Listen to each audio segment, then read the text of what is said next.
Aksi pencurian dengan modus berpura-pura memborong bakso untuk hajatan terjadi di kawasan Kafling DKI Kembangan, Jakarta Barat. Peristiwa ini menimpa seorang pedagang bakso kecil dan terekam kamera CCTV kemudian viral di media sosial. Video tersebut dibagikan oleh anak korban yang memperlihatkan detik-detik uang dagangan sang ayah dicuri oleh seorang perempuan. Kejadian berlangsung pada Sabtu 6 Desember 2025 kemarin, sekitar pukul 17 waktu Indonesia Barat. Menurut keterangan, pelaku datang bertiga menggunakan sepeda motor. Mereka terdiri dari seorang perempuan, seorang pria, serta seorang anak kecil. Setibanya di lokasi, perempuan tersebut berpura-pura memesan bakso dalam jumlah besar dengan alasan untuk kebutuhan hajatan. Sementara sang pria sibuk mengalihkan perhatian pedagang dengan banyak bertanya, perempuan itu perlahan mendekati gerobak bakso. Tanpa disadari korban, pelaku membuka laci penyimpanan dan mengambil uang dagangan sebesar Rp150.000.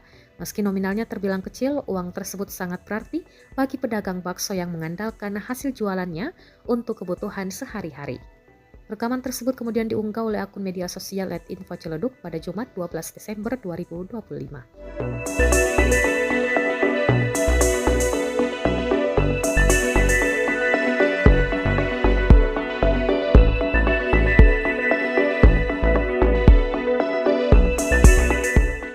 Download Tribun X sekarang, menghadirkan lokal menjadi Indonesia.